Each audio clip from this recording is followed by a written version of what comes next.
This evening's Year 11 and 12 production of Anthony Crowley's When Sand Becomes Glass.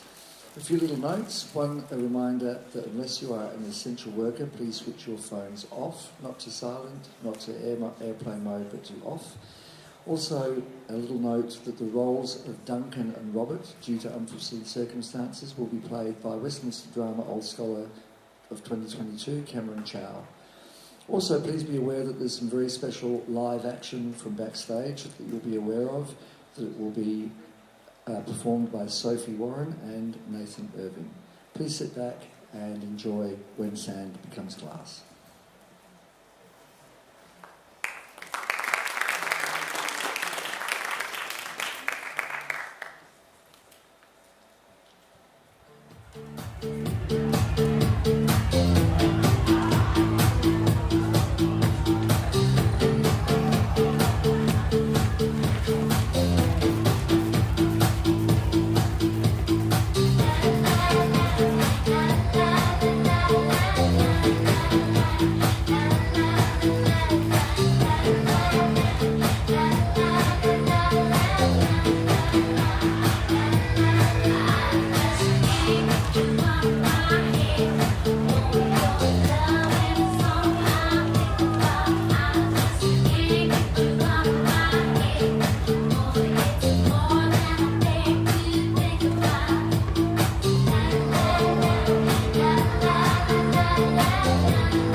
Now, look, I'm not going to argue about this.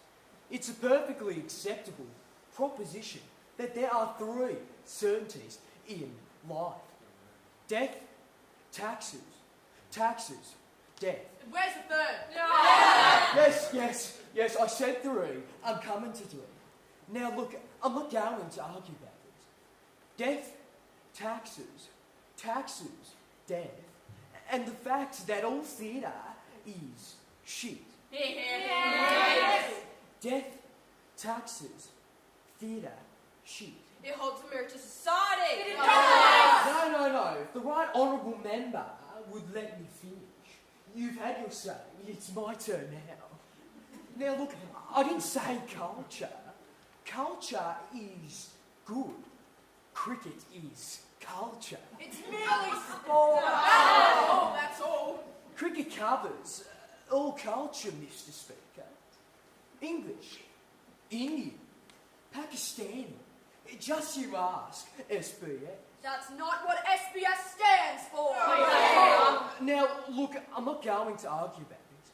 Culture is whatever I and my government say it is, as long as I hold majority in the Senate and Amanda Vanstone extradites Australian citizens whenever she wants. As she should. As she should.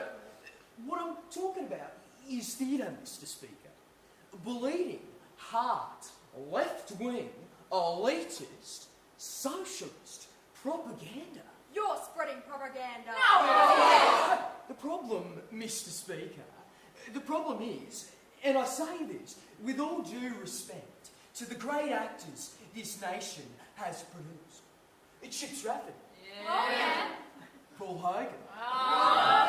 Russell. Jeffrey. What about the women?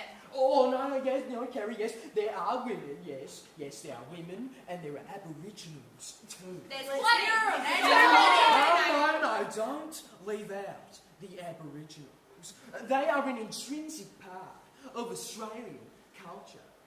In the last 5 years alone, around 1 million Japanese tourists have purchased a hand-carved boomerang.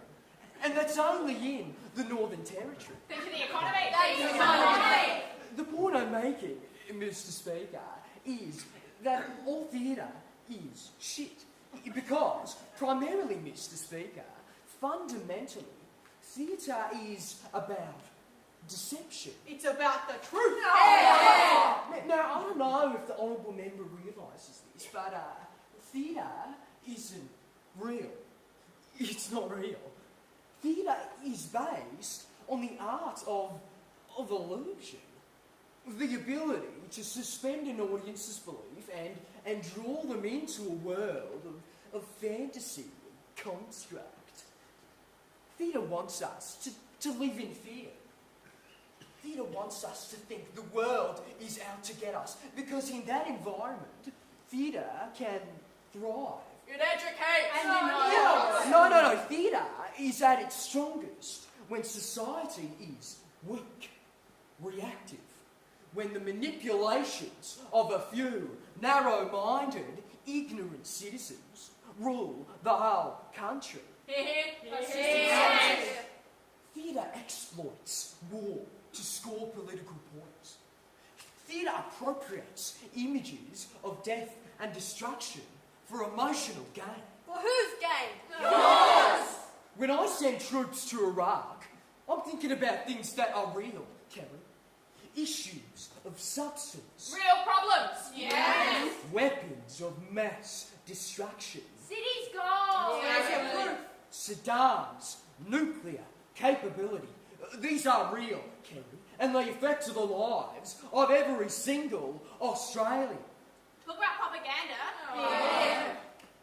Do you think theatre cares about ordinary Australians? Theatre preaches, provokes, threatens. Who does it threaten? All of us. Theatre sows the seed of sedition, Kerry, and we all know what sedition leads to. Because Section 8, paragraph 33 of the new anti-terrorist legislation makes it perfectly clear. Theatre encourages people to consider the unthinkable. And no good ever came of thinking, Mr. Speaker. Here. Death and taxes, Mr. Speaker. Taxes and death. Theatre can't save you from the terrorist bomb. What can? Not Yeah. There's good and evil in this world, and you're either for us or against us. Good and evil, kill or be killed. It's black and white. It's not white. That's why we're in Iraq for the long haul. That's why the federal police can detain you for 14 days straight. And that, Mr. Speaker, is why all theatre is shit.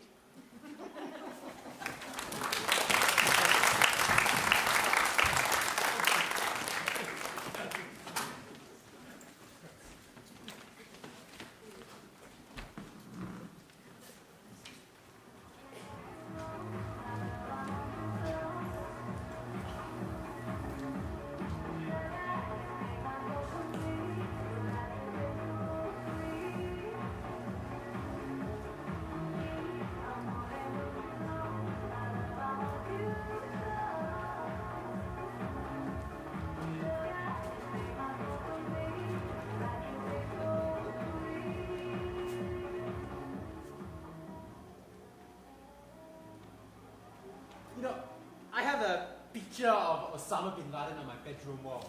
Yeah, my friend painted for me one. Oh my god. Aussie or English. You're a terrorist. What makes you think I'm some sort of terrorist guy for, huh? You have Osama bin Laden on your bedroom wall. Lots of Muslims have a picture of Osama bin Laden on their bedroom wall. Look. Are you dicking with me? You were taking my photo about the mission. Oh, you're not supposed to do weird shit in a cafe. I'm praying. This is Indonesia. It's Bali, and I'm on holiday. I'm supposed to soak up culture. Do you really have a photo of Osama bin Laden on your bedroom wall? No, So you are dicking. it's a painting. That's crazy. Right. I'm finished talking to you now, so you can just, you know... Hey, don't. I wasn't.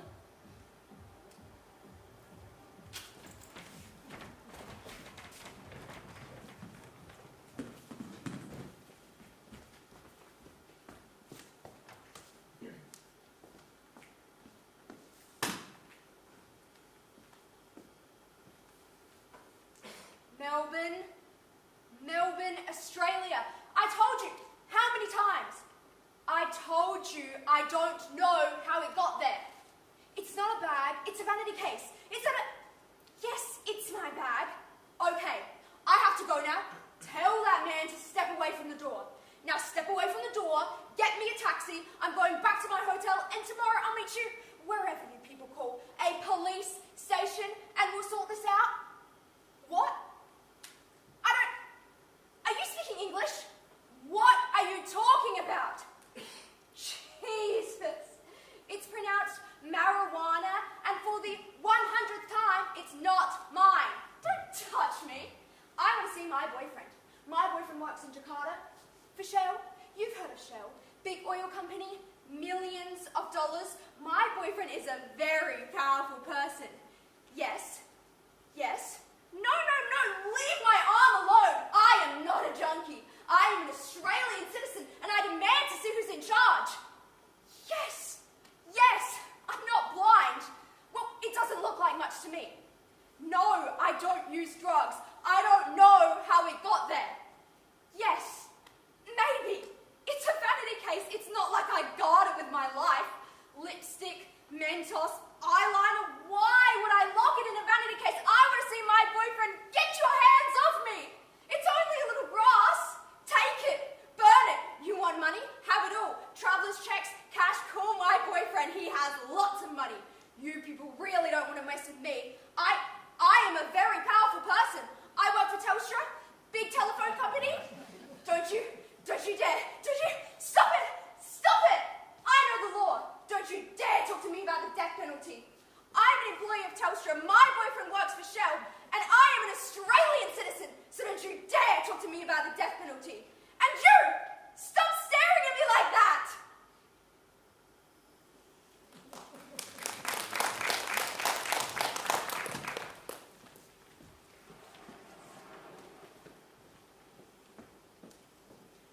Bali. I just love the saying of it. It's two vowels rolling like honey around exotic, everlasting chop-chop. Sweet, sweet nectar exploding and cascading, and it's in my mouth and on my lips in Bali. Luxury, desire, paradise for only $10 a day. Well, you want me, right? Well, you can't have me.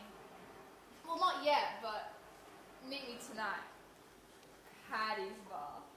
Well, maybe you can, but maybe you can't. Because the queen doesn't have to explain herself. A queen gets whoever she wants. $1 Australian buys a man for a whole hour. A beautiful chocolate-skinned man who sings lullabies of reincarnation by the moonlight. And $5 Australian and magical fingers dig the folds of my shoulder blades while unbuttered fish is delivered to me on palm leaves. Fantasize a kingdom. Fantasize a Hindu god that's delivering you room service and fresh linen for the price of a pie and sauce. No, of $4 and $20 pie and sauce. It's like the ones that are sold from the rusting Bay Marie in the local suburban milk bar. It's sticky and damp, and wooden shelves are rotting, and last week's bananas are baking in the afternoon sun as you sweat. And you're serving fish and chips to panel beaters and truckies like "G'day, princess," and blue singlet hung low, and salt and pepper chest there sprouting like a swamp. Ugh. "G'day, princess, and how's the flake today? How about an extra dimmy for Uncle Pete?"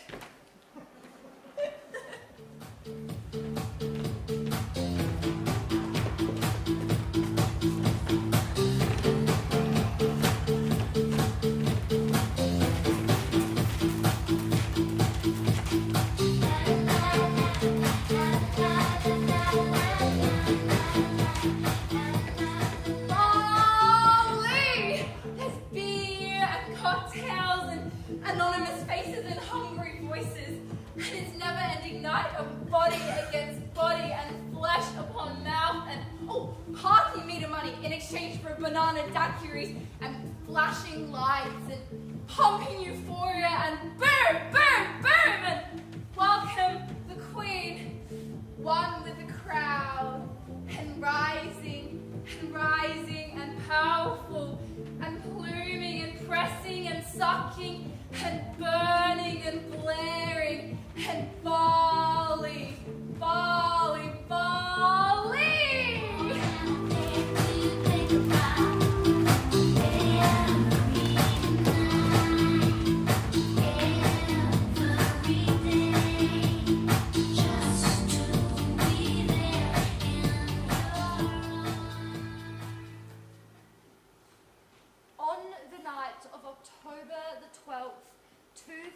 2002, a man carrying a backpack entered Paddy's Bar, a popular tourist location in Bali, and detonated the first of two devices.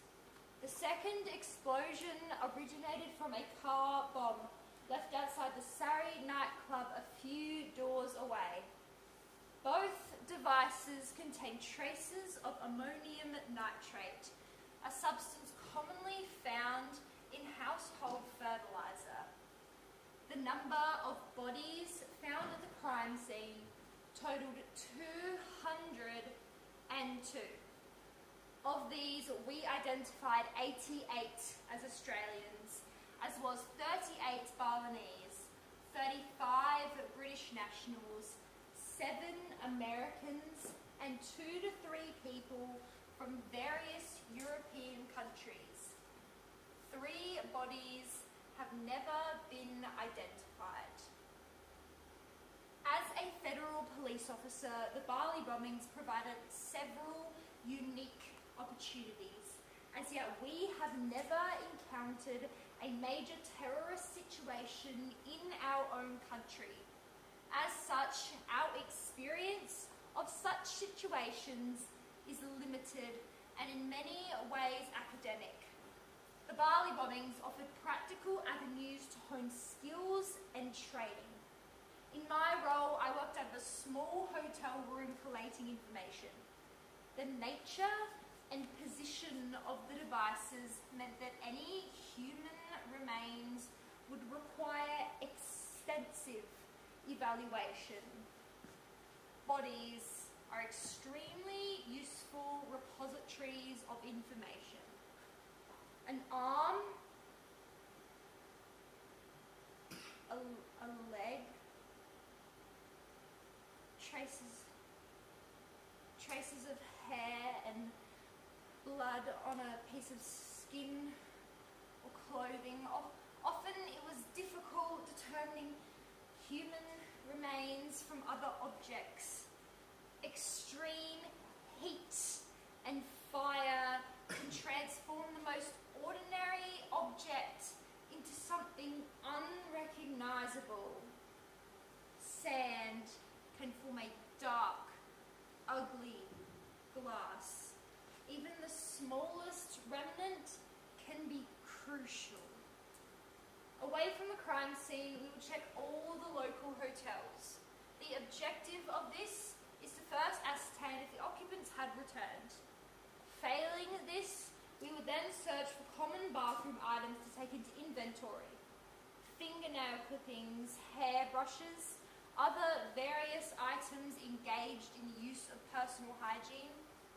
Through a system of check and cross-check, we began the process of identification.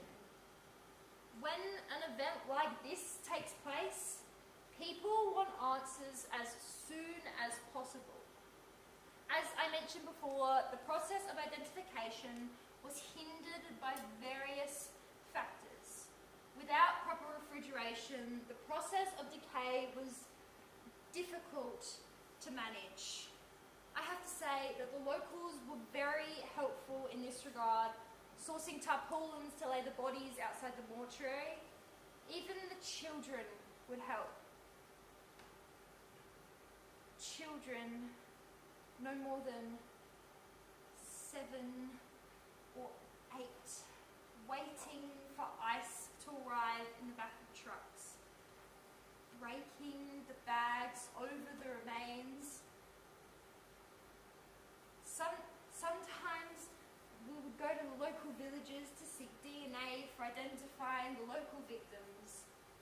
The women and children we met were extremely helpful in this regard, sourcing clothing and other items. Oddly enough though, they made it clear that they did not wish that any of their loved one's body parts returned. The moment their loved one did not return to the village was the moment they began to grieve and make preparations for death. Now that was done, they had no interest in whatever remained. They asked for us to bury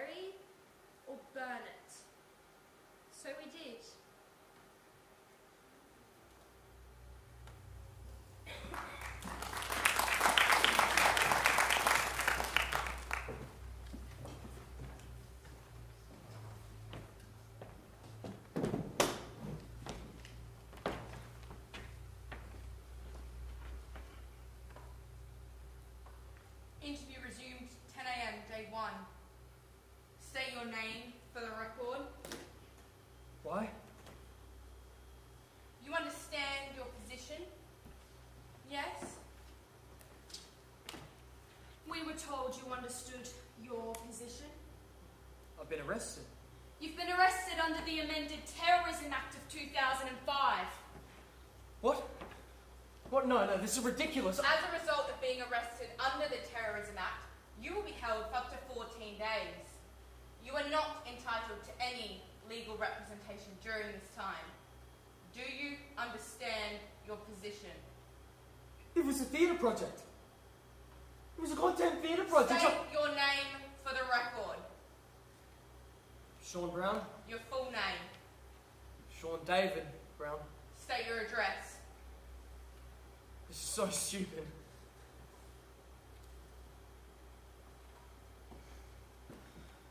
What are you doing? Ah! I bored. There are no cameras in this room. This room is soundproof.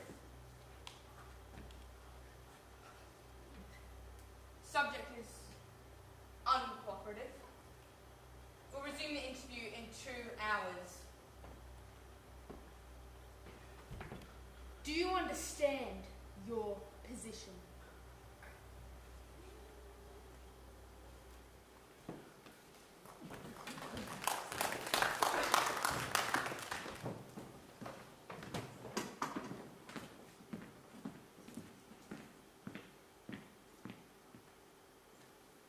June 6th, round 11, Telstra Dome.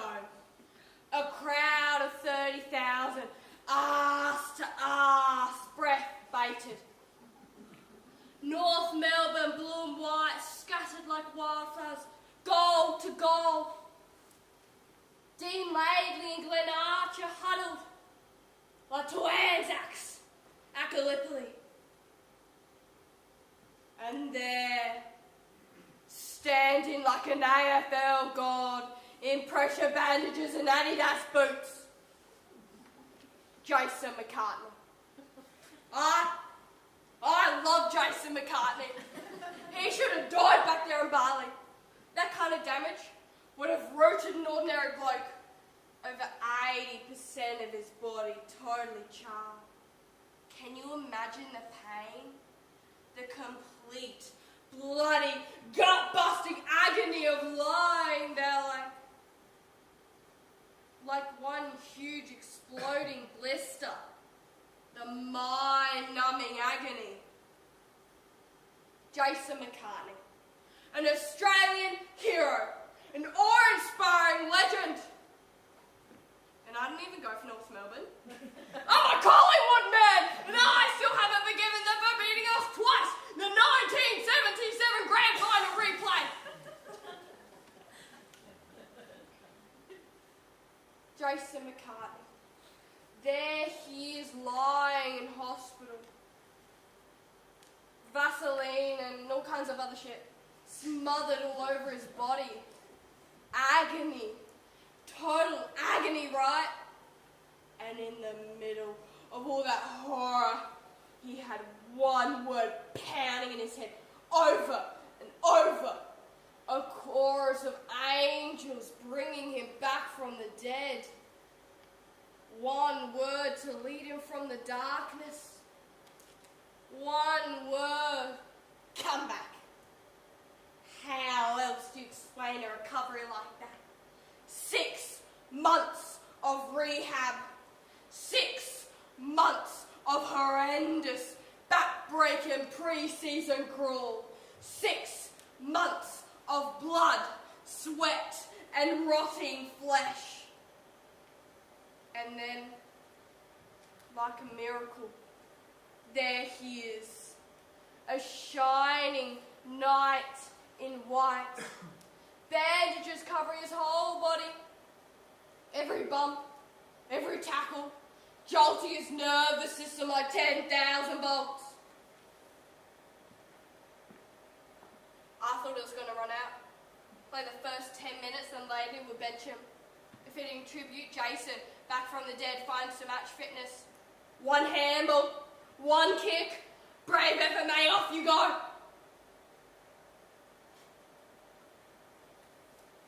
But no, Jason has plans and he's giving nothing away.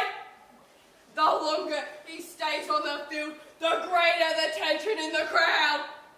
This wasn't how it's supposed to be. This wasn't the script, Jason. You bloody out there, mate. You surfing the big kahuna and we're riding with you, mate.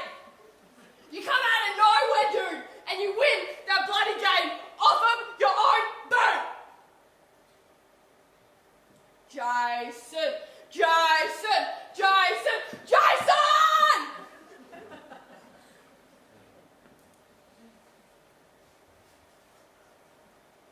I cried.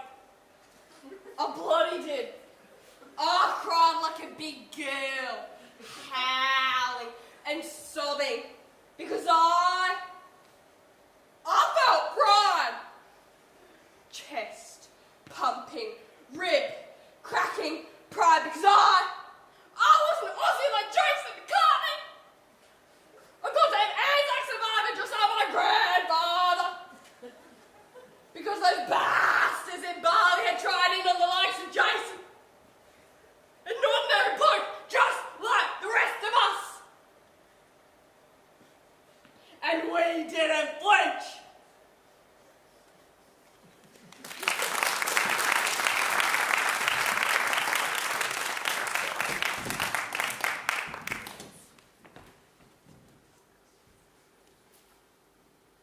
You wanted to see me, Sister Bevan?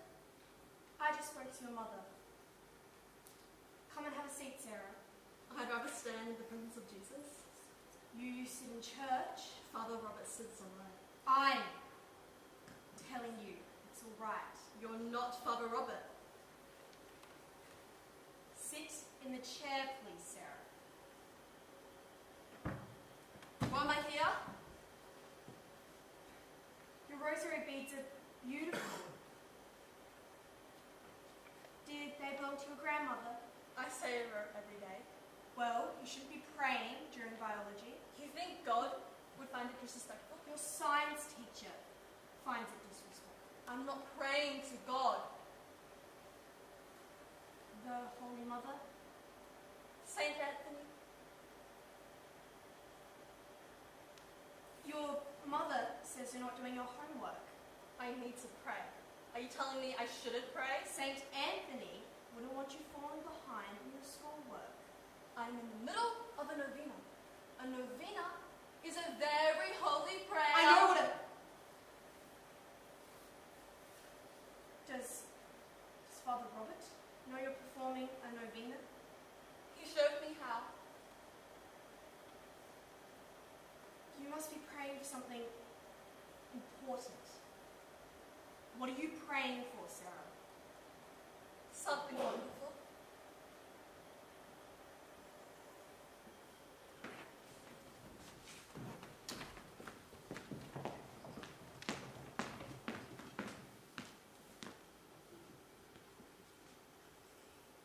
Look into your hearts. Is there a man, woman, or child here not rankled with fire, nor quaked with horror at the merciless witchcraft vapoured by these lawless barbarians?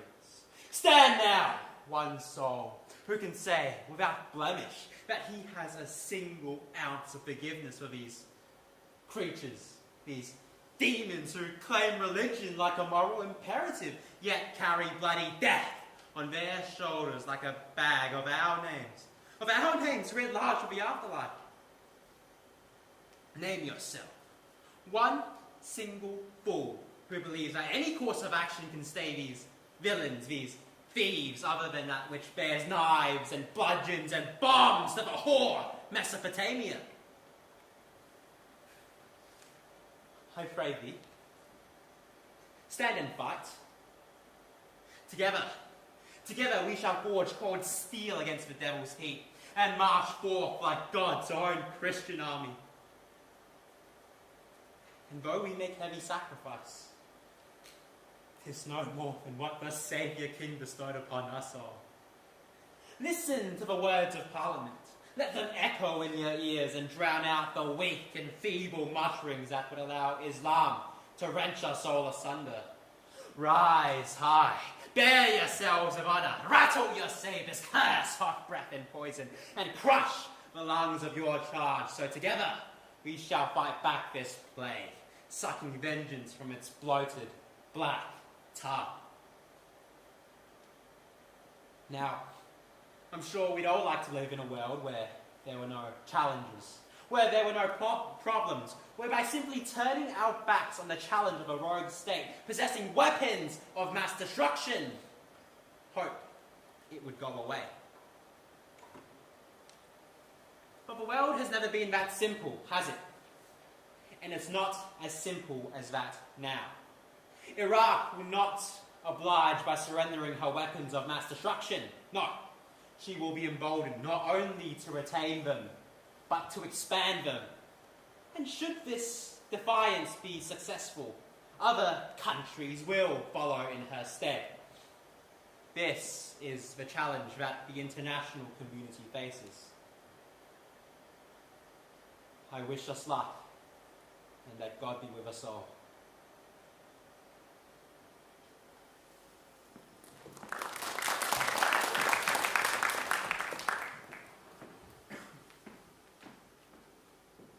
Bali! Well, you want me right. Well, you can't have me. Well, not yet, but meet me tonight. Paddy's Bar.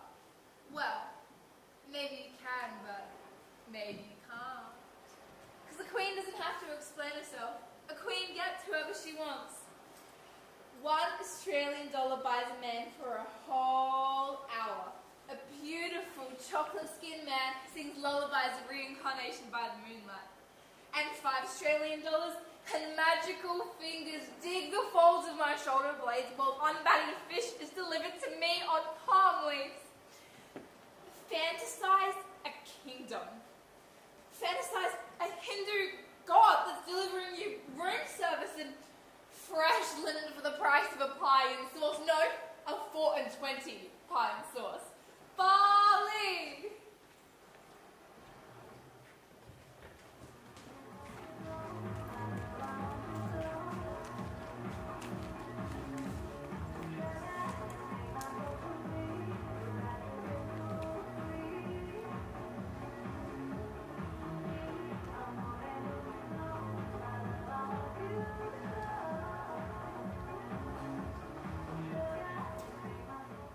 So,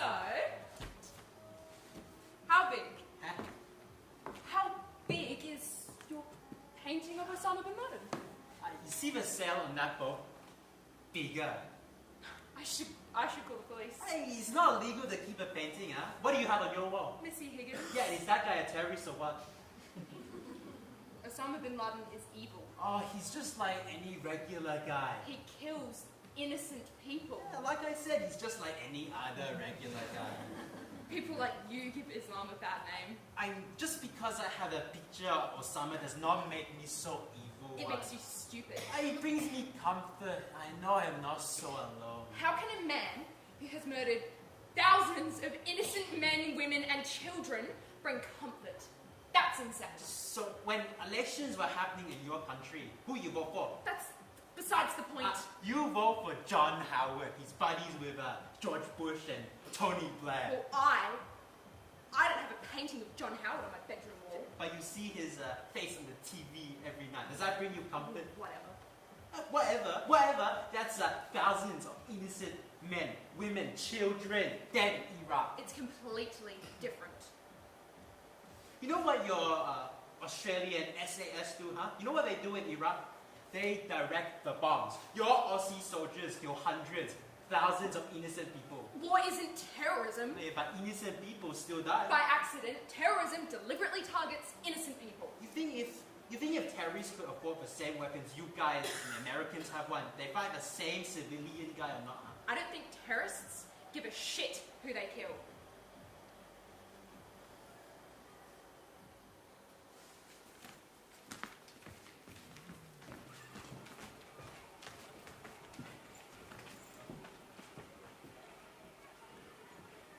Hello. Saya Suka Bali, Lima Kali Dalam, Tiga Terahun Terakil. That was Indonesian.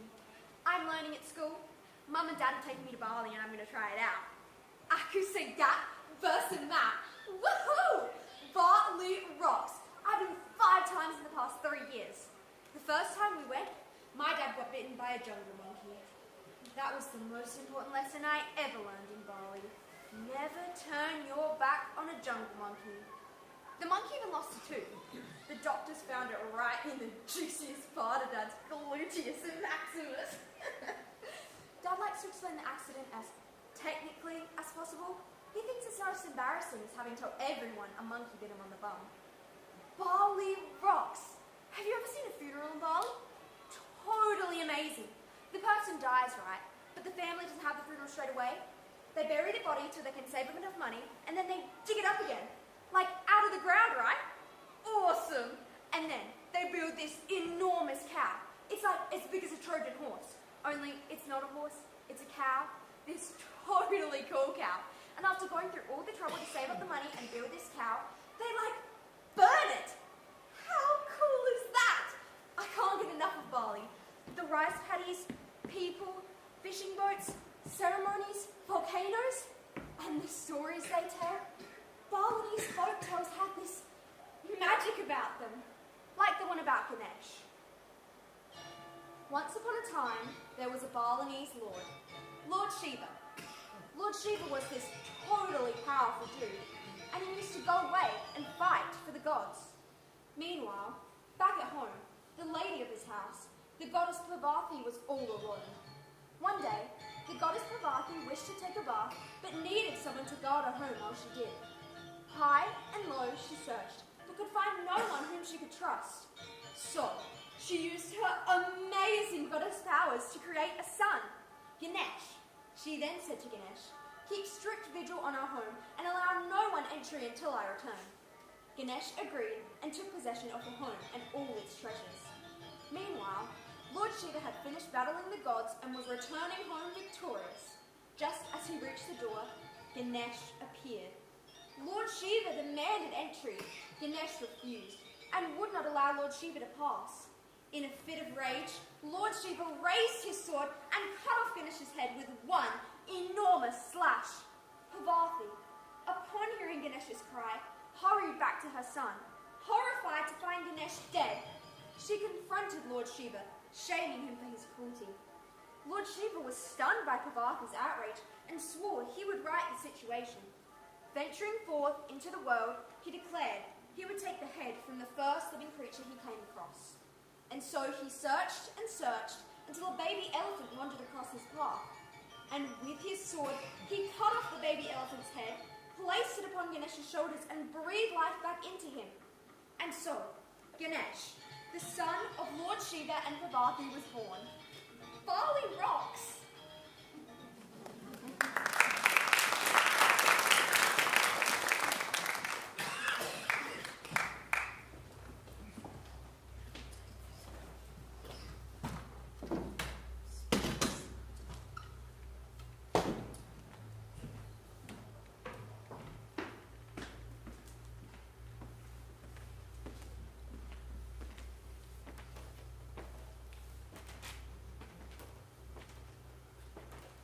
Where's your friend? Getting you a cup of coffee? How long have I been here? Are you hungry? Well, sorry, my mum's actually not very well at the moment, so yeah, she was expecting me tonight.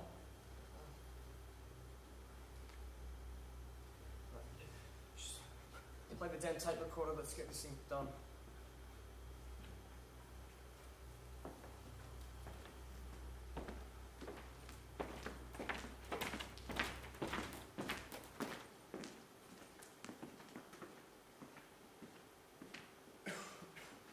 I remember that exact moment when everything changed for me. I had never thought of myself as Muslim. I was Australian. My family was from Lebanon, but I was born here. Went to a local high school. Hardly ever wore my veil. Hey, I'm a Kylie Minogue freak. Kylie Minogue played at Kooyong Tennis Centre. Kooyong outdoor rock concerts. warm Melbourne nights, the smell of jasmine blowing gently in the wind. I paid good money to see Kylie Minogue. 3 months ago, I was sitting in my lounge. My husband was working late, and the kids were in bed, still talking. I was trying to ignore them, folding the washing and sitting in front of the television. Sandra Sully. Sandra Sully. So beautiful, yet clumsy enough to still be charming. Have you noticed? She pronounces something wrong every news bulletin she does. It's true. Very cute. Sandra and I often share coffee when my husband works late. Tonight, she was wearing a lovely grey dress with a plunging neckline. A little risque for Sandra, but she gets away with it. Beautiful, doe-eyed Sandra, calm and soothing, speaking words that had become such a familiar late-night mantra. So familiar, it was no heavier than the baby's singlet I was folding.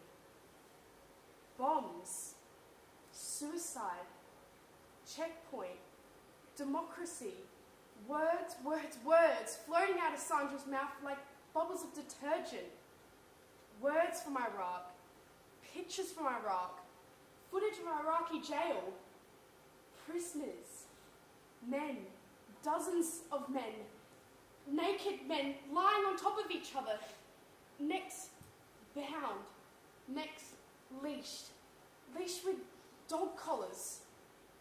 American soldiers, men and women, one small angry woman standing over a naked Iraqi man, a naked Muslim man, and that man's face, so familiar, it might have been my husband's face.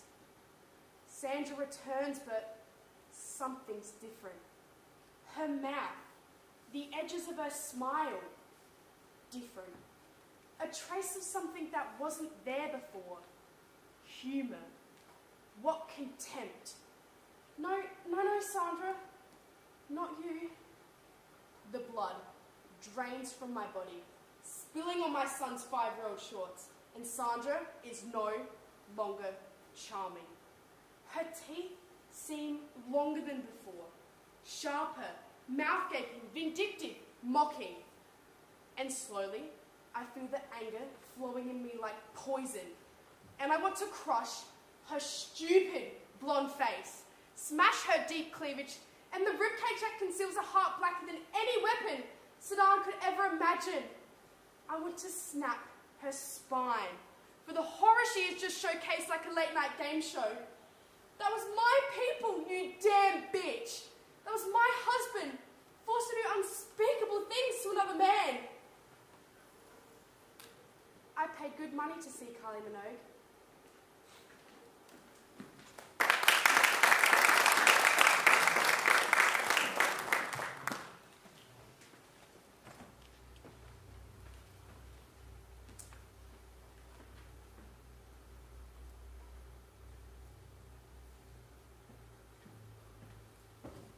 Who wants to talk?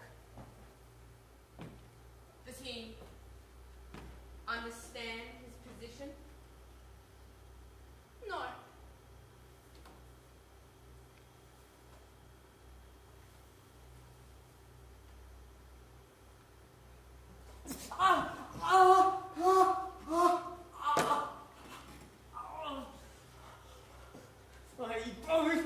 This room is airtight. This room has no daylight. We can keep you in this room for up to 14 days. We will keep you in this room for 14 days. Do you understand your position? I'm gonna blister you, dickheads. Your name is Sean David Brown. Your mother lives in Frankston. What have I... She lives alone and is 3 months behind with her mortgage. That's my mum. She has a heart murmur but won't take the medication because it makes her vomit. Your mother still calls you Shawnee. You have a brother, 28, and married with 1 child. What the hell are you doing with photos of my mum? Your brother has been lying to Centrelink about his income for the last year. Your brother is having an affair with a man he met at the spring racing carnival. The baby's only a year old. Your sister-in-law hits the child when no one is looking. Your brother took the man to the Medina Hotel, Arden Street, North Melbourne, checking in at 7:15 p.m. This is insane. The man he took there has records showing him to be HIV positive. It was theatre research. This room has no cameras, Sean. This room has no sunshine. This room is soundproof. You are here for 14 days. You are being held under suspicion of possible terrorist activities. We know everything about your family. We know everything about you. We have your internet history. Your computer. Your online activity has been recorded. Fertilizer. Ammonium nitrate. Are you a Christian, Sean? In 2002 Bali bombings. Are you a Muslim, Sean? Do you follow the laws of Islam, Sean? You have a photo of Osama bin Laden in your bedroom. You downloaded transcripts of the Amorosi trial.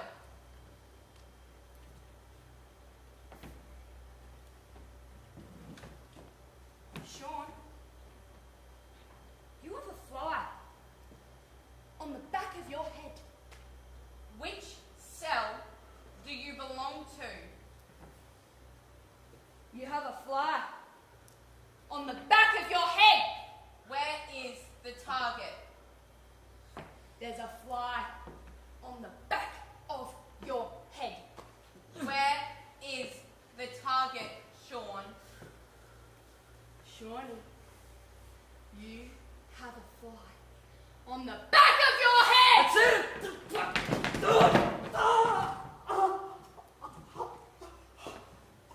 Shawnee, Shawnee, Shawnee. You have a fly on the back of your head.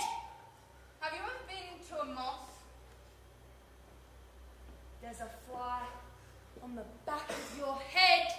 Have you ever been to a mosque, Sean?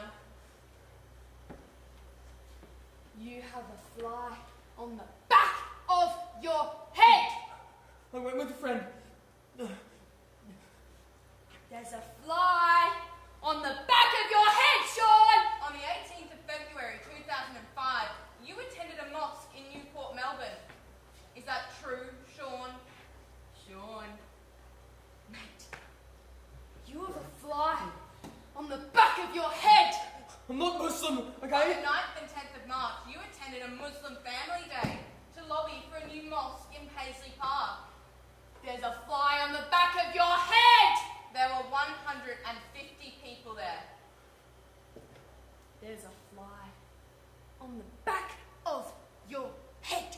None of them have been downloading information about fertilizer and ammonium nitrate. Sean, you have a fly on the back of your head. Okay, I'm sorry. I tried to hit you. Okay? Just let me explain, okay? Okay.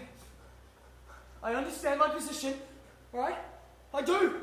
I really do, so let me explain, okay? I was researching this theatre project. I was, okay? I was researching this theatre project called, When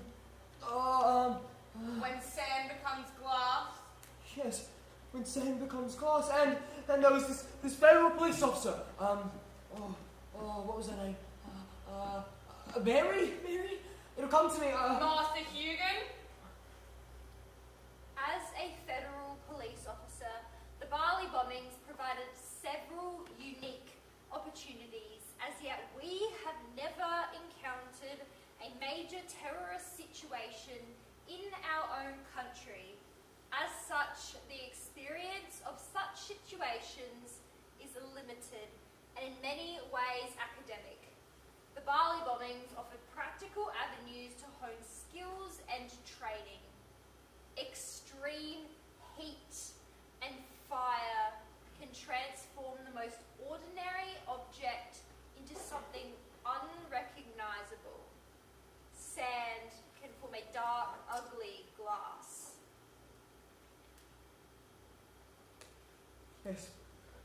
yes, Yes, Mother Hugan. Yes, and she was telling us about the Bali bombings, because a lot of people died. So we needed to be Accurate. respectful, and she was a federal police officer. So she. I know, Martha. Yeah, she was telling us about the bombs, and that is why I was researching. Okay. I could call her. Yes, call her right now. St. Martin's, the performance ensemble, call her. What about the mosque, Sean? The mosque was before the research. A friend took me. Sami Habib? Yes. Sami Habib is a friend of yours. Yeah, we went to school together. Sami Habib has a sister. Sonia. Sonia Habib. Sonia Habib likes you, Sean. Sonia Habib likes you a lot, Sean. Your friend Sami has a lot of respect for you. You protested for his mosque. His sister Sonia thinks you're cute. Sonia has the hots for you, Sean. I'll give Martha a call. Would you like something to eat? I'll get you something to drink. Something to eat. You Wait here. will be back.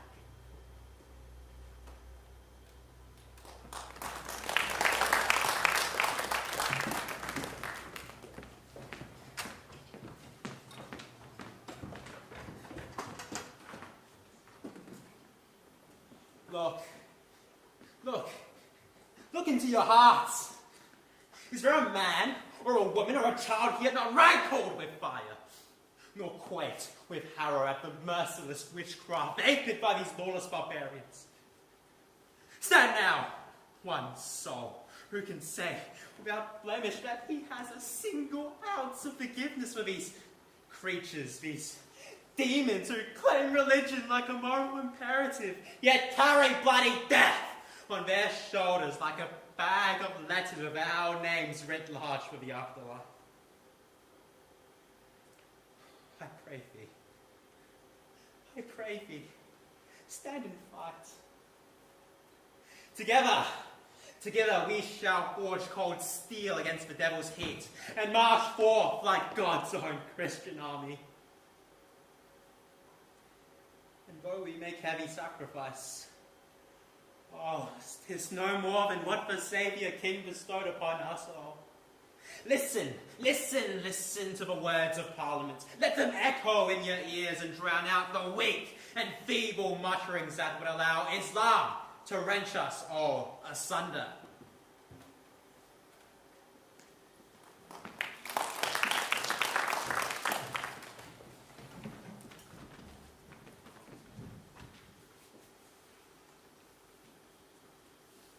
I met your grandmother. Last year. She came to see the concert. I've given up the violin. I thought you played the cello. Violin. I've given it up.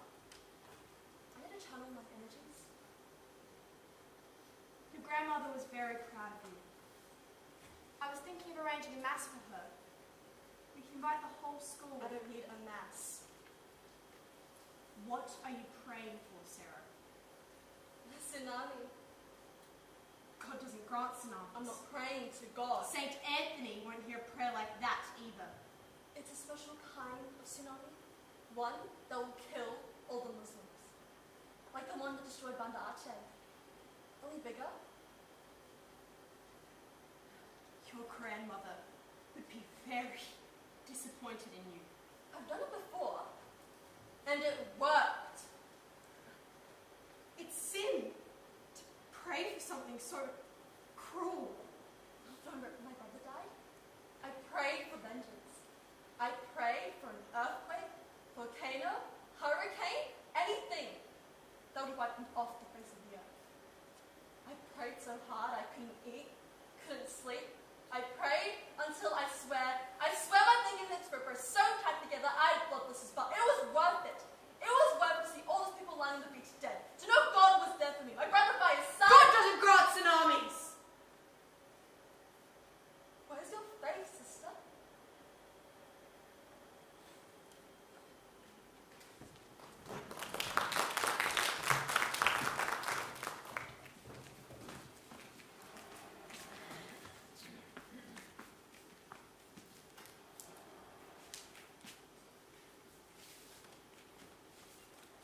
It's beautiful, isn't it?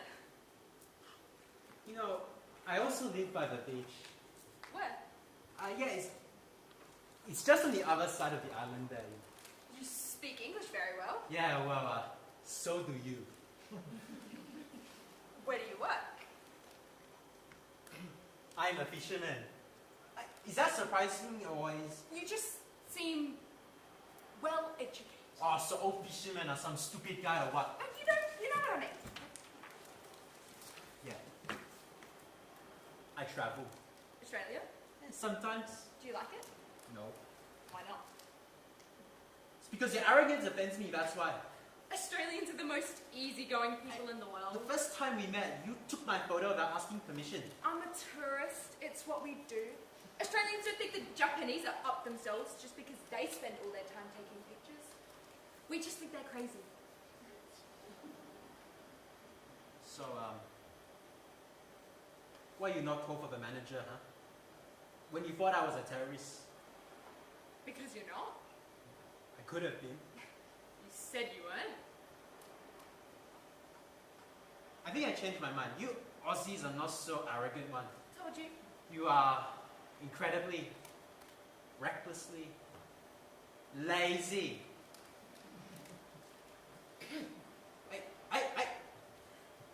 Well, if I'm going to be lazy and arrogant, I might as well have something to show for it.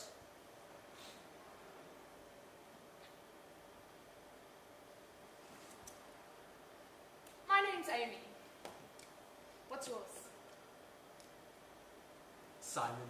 Well, Simon, you have a pretty warped view of your average Australian, so let's do something about it. You're a local, I'm a tourist. Give me a tour.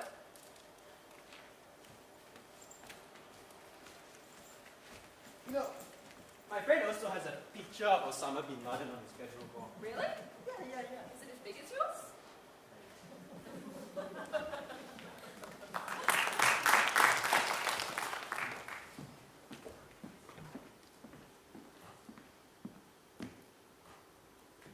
I have always been a reasonable woman. I don't scream at the TV.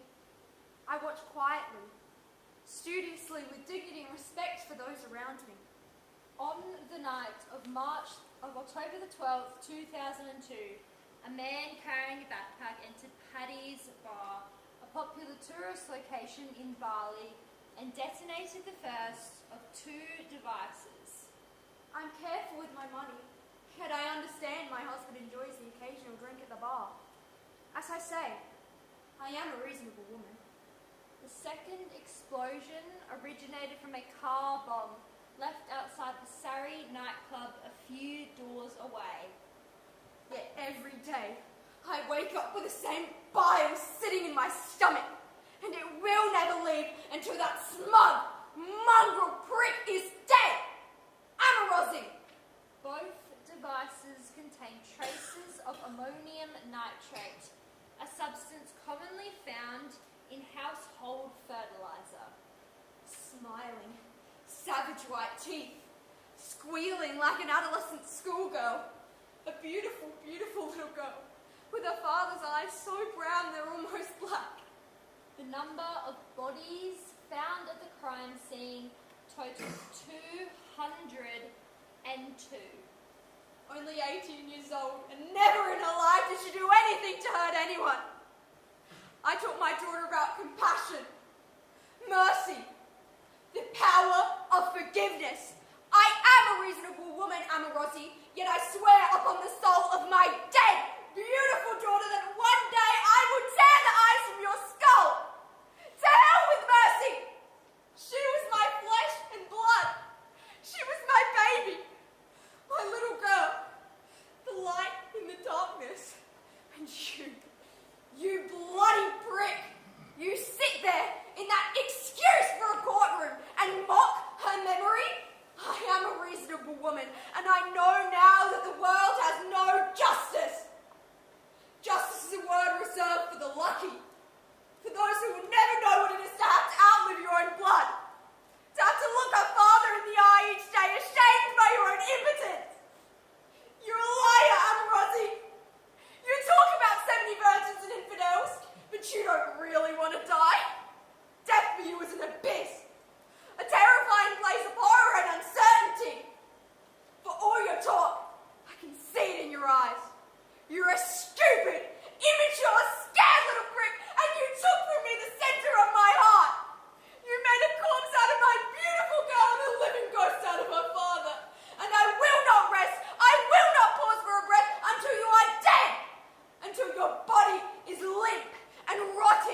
and crows have picked out every one of your livid, white, merciless teeth, you animal!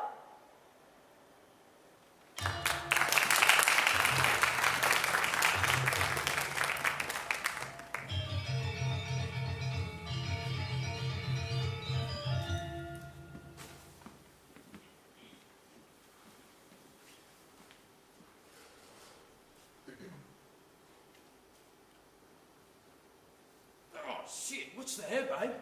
Told you to wax your back. You're waxing some poofters. Olympic cyclist wax. Poofters. Coloured steel.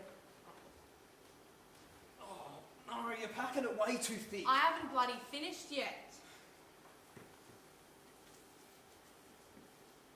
Well, it's gonna hurt when we get there and you take it all off again.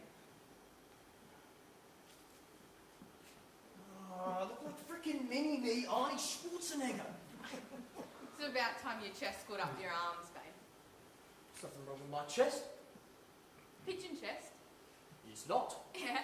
You spent all your time on the weights. You got arms like a gorilla and tits like a Tweety bird.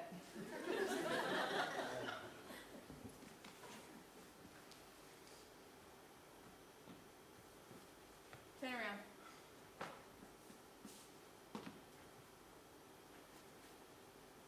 Hey, look. Gorgeous, babe. You look normal. I've got a bad feeling. Oh, don't start, Dion. No, this time it doesn't feel right. Do I look like an idiot?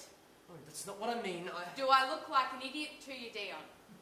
How many times have we done this? The luck's running out. Oh, please. Luck has nothing to do with it, shithead. I don't want to spend the rest of my life in some stinking hole waiting to be shot, babe. They don't shoot you anymore. Oh, the freaking needle then. They hang you, babe. Let's just take all this, take the cash and disappear. Oh, stop talking like a dickhead, Dion, and do it your shirt.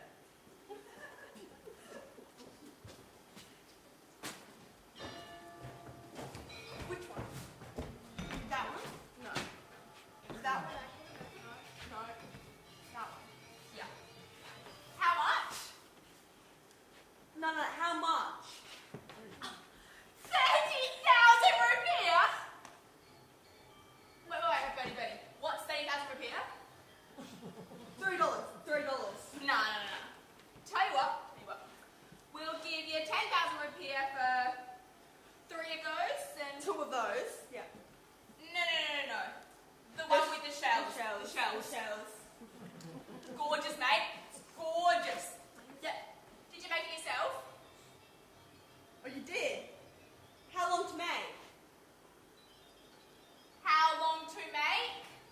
Not. How long to make? You're shitting me. A day? A whole day? Wait, did you hear this? He reckons it took him a whole day to make the shell thingy. Bullshit. Absolute bullshit. I can knit my boyfriend a beanie in an afternoon. I mean, it's not as pretty as that, but... Yeah, it's really not. Bertie, no, it's embarrassing me. Stop. Okay. I mean, you see this? This is Balinese culture, this is real people and their culture. I love Balinese culture. Ready? Yeah. 10,000 rupiah, we want 3 of those and 3 of the necklace thingies, the one with the shells. The shells. No, mate, no. No, Solange, it's a good deal. We're breaking his No, heart. I read it in a magazine. It's actually impolite if you don't haggle. I mean, these guys love it, don't you, mate? You love to haggle. He's shaking his head. Oh my God, Bernie, we should have come here years ago. It's like shop a sky every morning. Oi. You settle down, mate. That's enough. That's enough. We'll leave and you'll get nothing. We'll go. I don't think he likes it. He looks bloody starving. Are you starving? I mean, for crying out loud, the beggars back home on Flinders Street. They're always crying poor. But you know what? You know they're raking it in, they are. I mean, I'm not saying they're bloody millionaires, but I am saying they're doing it right for themselves. And you know what? So is this guy. Yeah. Okay, you leave it. 10,000 rupiah. Shut up. We'll leave. your mate down the road. And Yeah. we'll buy out his whole shop. He'll be raking it in. You'll get nothing. Nothing. Zero. Hey, grab out the picture. Yeah. I'm digital. I want to show my boyfriend. He's going to want to bring back to Bali. Hashtag one up. Okay, you watch this. Ready? Go on. No, mate. I'm Australian. You have to respect me. No. Now, 5,000 rupiah or we're going to leave. Yeah. And that's for wasting our time. Yeah, we're very busy women, you know. Yeah. She owns her own business. I do. I sell shells. No, you ready? Yeah. Shot. Come on, just take a shot. Yes. 5,000 rupiah. Yeah, no, we're leaving. No, right, see you, mate. Let's go. Go. But I did not want the shells. No, Bertie, no, you can embarrass me. No, but just the shells. Just the shells. We're going back. Okay. Tell you what. We'll give you 10,000 rupiah because Bernie wants the shells and I want to take your picture to show my boyfriend. But the picture's all three of us. Yeah, all three of us, three. Yeah? And we got two of those shells. One for me. One for me. Okay. Yeah, 10,000 rupiah. Going once. Going twice. Lovely doing business with you, mate. Bye.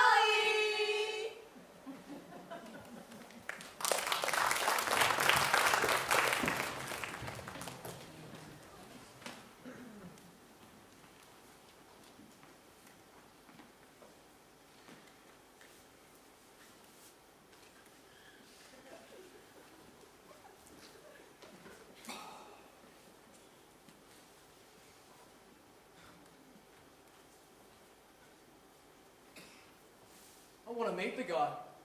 What guy? The guy you freaking bribed. It's not the way it works, Dion. Oh yeah, how much did I give you this one? 2.5 kilos. Oh, what's that in Indonesian? The same.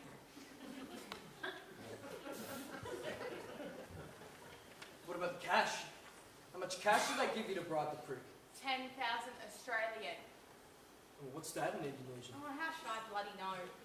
Well, that doesn't sound like much. Gee, Dion, shut up! Always with the question. Dion, no, come on. Dion, don't act like that. Come on. You know how this works, yeah?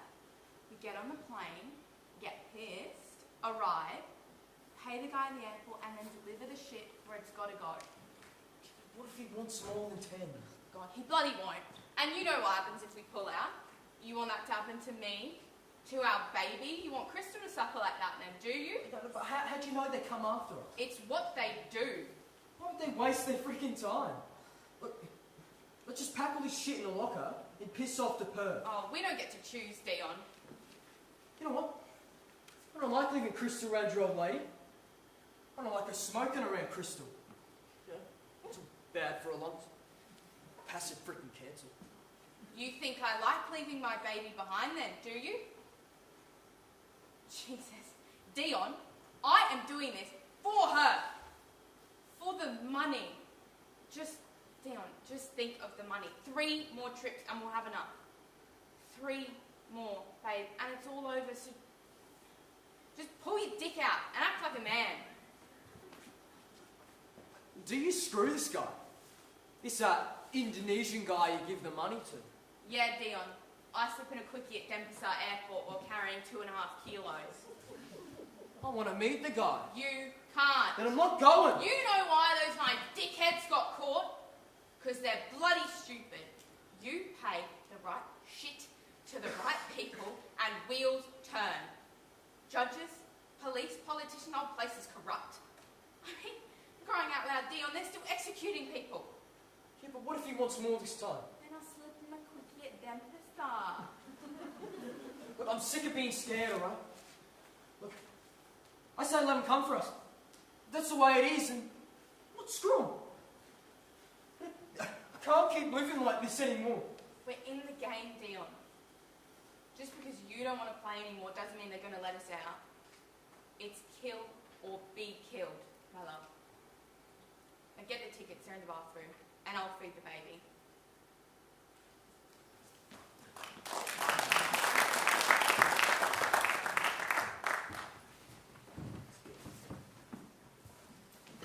We want the money back! We want the money back! We want the money back! We want the money back! We want the money back! Have you got my money yet? I've made you a cup of tea. I don't want a cup of tea. I brought my own bloody cup of tea. What I want is my money back. It's all grey. We want the money back! We want the money back! You're blocking the entrance to the building, Mrs. Smith. Either come inside or I'll have to call the police. This is a public footpath. I have my rights. Your tea's getting cold. You and your team of bleeding hearts cheated me out of $300. And my $500. My $600? She knows. With a red cross. Mrs. Smith, we don't cheat people. You support savages. Bloody, ungrateful savages. How much money have you swindled out of decent, hard-working Australians? I have a packet of Tim Tams in the fridge. Shame! Shame! We're not the only organisation collecting for the tsunami. You're the only one with my $300. $500? $600? We're spending it all very wisely. What savages? Did you see the news last night? What if that were your daughter? This has nothing to do with the Red Cross. That girl is 100% innocent. What was that? What was what? That look you just gave me? I didn't give you a look. They want to murder an innocent Aussie girl. You didn't give your money to the Indonesian court system. You gave it to thousands of families suffering because of the tsunami. Mrs. Smith. And that's very sad. I'm not standing here saying that's not sad. I'm a compassionate person. I gave away $300 with my own hard-earned money. But you know what? Tough shit. They should have known better than to bite the hand that feeds them. For crying out loud, it was 4.8 kilos. You're telling me she had 4.8 kilos stuffed into a tiny little boogie board and didn't notice? We want the money back! We want the money You're back! not getting your bloody money back. Why not? Because if we gave it back to you, we'd have to give it back to every other dickhead who wants it back. Dickhead, this isn't Indonesia, you know? We live in a democracy. Indonesia's a democracy too. They murder innocent people. Capital punishment was legal in Australia till the 60s. Not anymore. The point And is... we only hung murderers and rapists, not some poor girl somebody decided to make a scapegoat of. You're not getting your goddamn money back. Chappelle Corby could have been me. She could have been my daughter. I want that money back. We want the money back! We want the money back! We want the money back!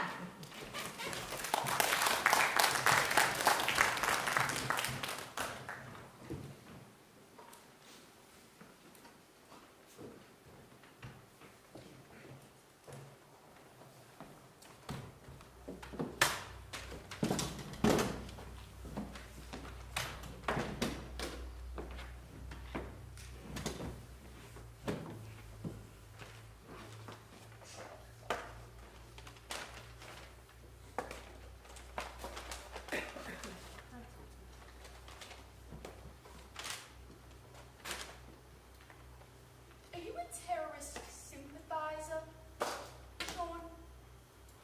It was research. A lot of research. Extremely good research. Thorough, Intuitive. focused. You must have formed an opinion. No, killing people is always wrong. Always. I don't sympathise with terrorists. You're an actor. Left wing. Angry. Idealistic. Driven. Of course you sympathise with terrorists. Your friend Sammy does. We have the speeches he's made, video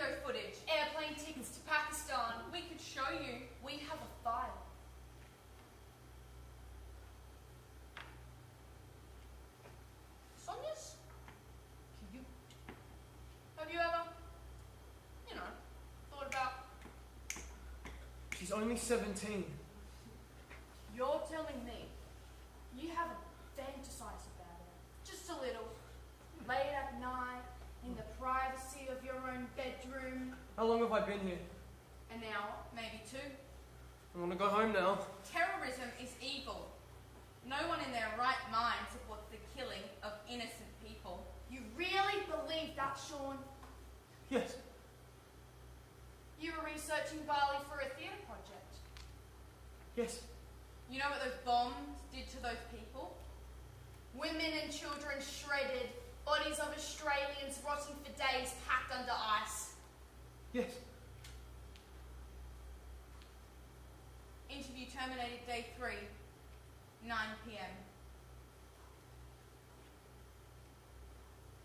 What? That's it, Sean. What do you mean? You're free to leave. You believe me? Free as a bird. Give our best to your mum.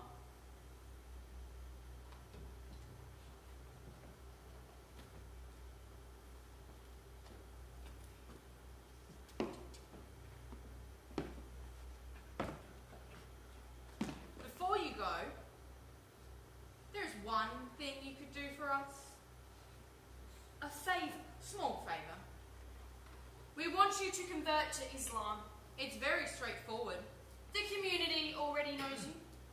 They know Sonia likes you. In fact, Sonia is the perfect excuse. Everyone will think you're preparing. It happens all the time. The perfect situation. So, Sean, what do you say? Spies. You're spies. A bomb goes off in the London Underground. Dozens of people are murdered. You know why, Sean. Terrorists. Lack of information. Body after body, and all it would have taken to stop it was one rumour.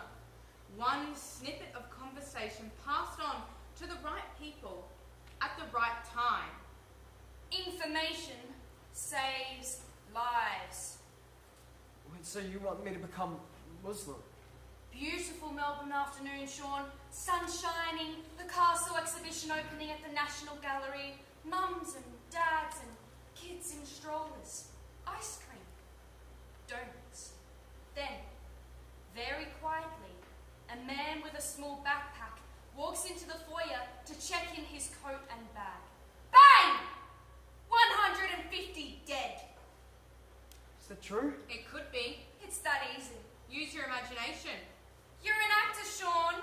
It's not like we're asking you to do anything unusual. You could take hundreds, Sean. Thousands. Use your imagination. You're an actor. It's not like you're really Muslim. You're just pretending to be Muslim. Don't decide right now. Just hang with us for a bit. You've still got your fries. I'll get us some lattes. Chai. Latte. She's a health nut. You want a latte, Sean? Hang with us for a while. We'll chat. No pressure. You might even learn some state secrets.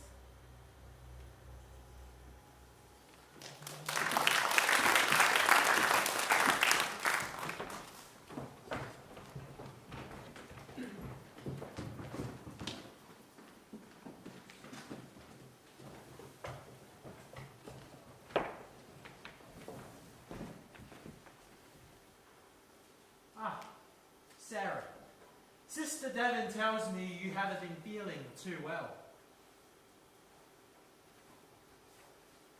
Father Robert is talking to you. Answer him. Sarah's brother Peter died in Bali in 2002. Her grandmother was killed in Kuta Square last week. Sarah's praying for a tsunami to wipe out Indonesia. Well, that's very ambitious of you, Sarah.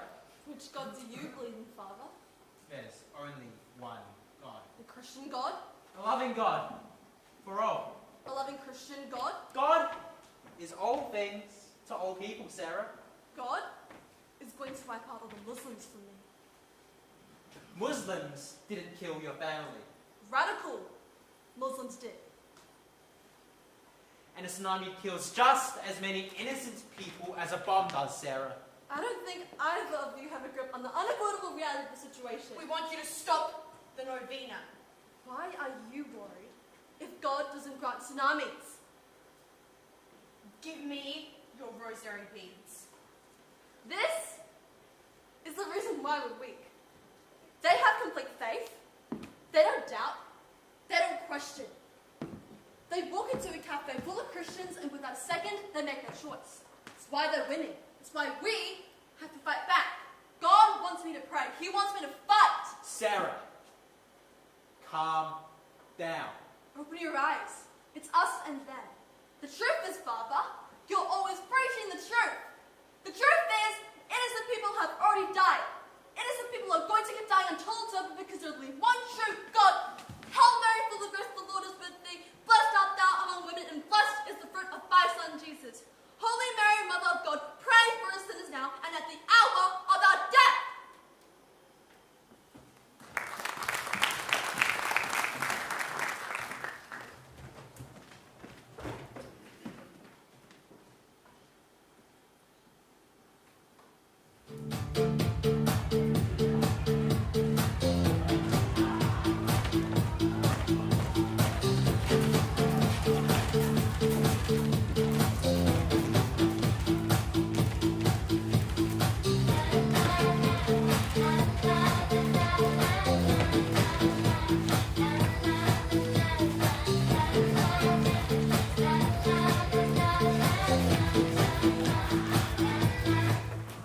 It's the smell I'll always remember.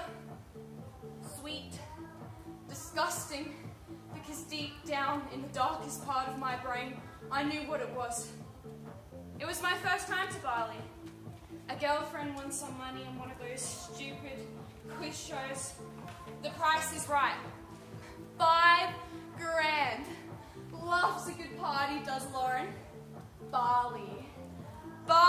3 weeks of local beer and lying around Kuta Beach, perving at the North Melbourne Football Club.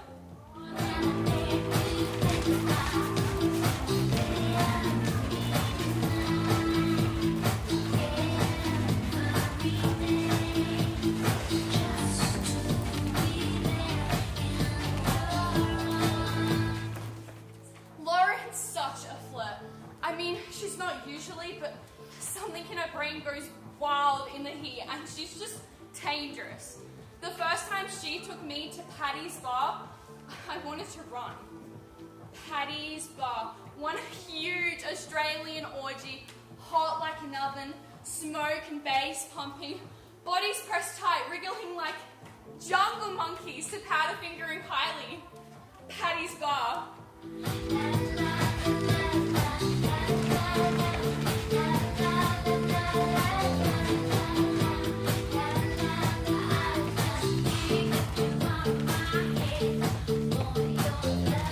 I reckon I was groped 10 times in the first half hour. Hands against me, tangled limbs bumping elbow to elbow. Nothing but me in a shop front chasing Lauren as she swung from one monkey to the next. What do you do? What else is there to do but drink like a fish to quench the fire? Drink and drink because it's so hot, and who gives a shit? You don't have to drive. Nobody knows you to tell your parents.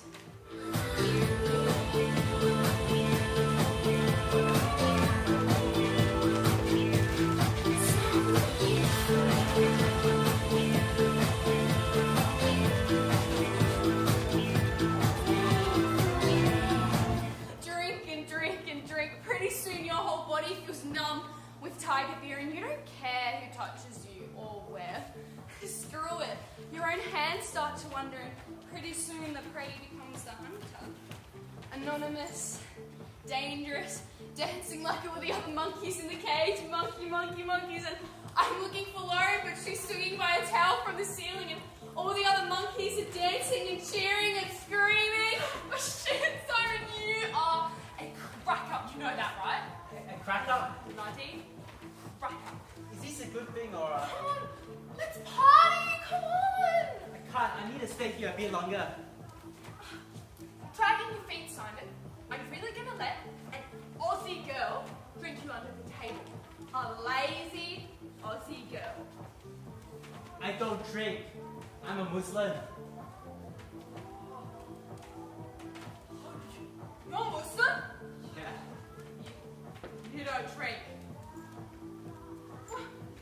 Oh shit, Simon! Why didn't you say so before? But that's not much fun, is it?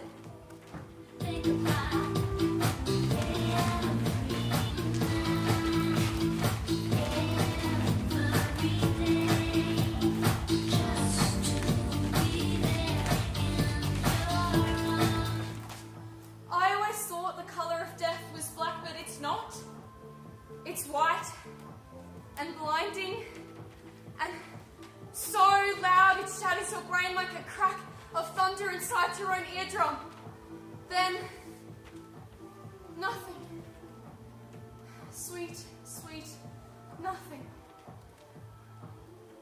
Until the smell.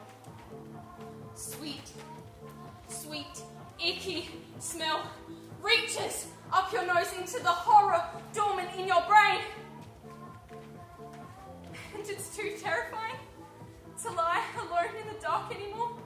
You need to know where all the other monkeys are. You need to know what that screaming is. You need to know, even though you already know. You need to know for sure what that terrible smell is. So you rise, open one eye, an eye that feels like a hot coal behind its lid, a shrinking urchin glued shut like a muscle that doesn't want to be eaten, and you see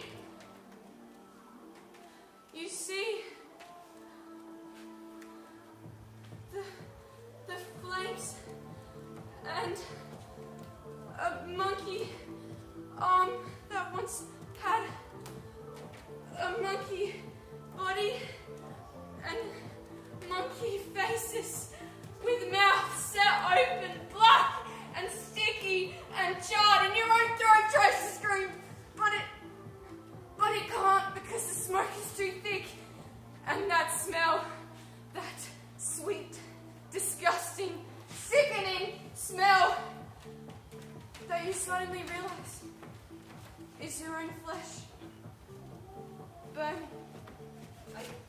People are staring, huh? Oh, but don't stare, Simon. I'm finally getting some culture. Freaking culture. I could write a whole uni assignment based off of all the shit I've got tonight. Like, how many people you think are here? 100? Oh, nah. More than that. 150 at least. Okay, I need to go now. Oh, no, you don't. I need to go to the bathroom. I need to come. No. They took 2 weeks to find all the monkeys. So many monkey hands, so many monkey tails scattered everywhere. Lauren was lucky. Someone grabbed her by the tail and swung her out the door. Not me. I was a monkey like all the other monkeys stung by the light. Can't break the seal, Simon. We need to go now. I don't please. need a piss. What? I'll be waiting right here. Don't take too long now. Culture. That is the way to cure a lazy Aussie girl. Lots and lots of culture. His name's Simon, freaking legend. Has this giant painting of Osama bin Laden on his bedroom wall.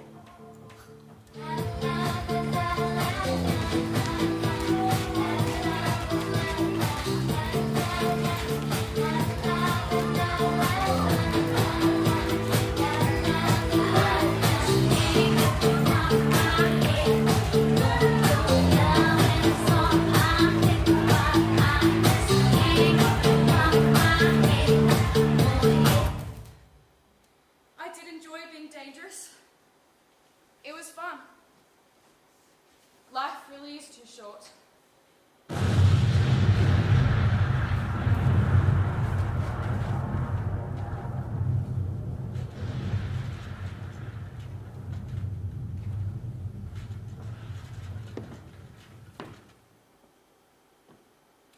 Death and taxes, Mr. Speaker. Taxes and death. Theatre can't save you from the terrorist bomb. There's good and evil in this world, and you're either for us or against us. Good and evil. Kill or be killed. That's why we're in Iraq for the long haul. That's why the federal police can detain you for 14 days straight. And that, Mr. Speaker, is why all theatre is shit.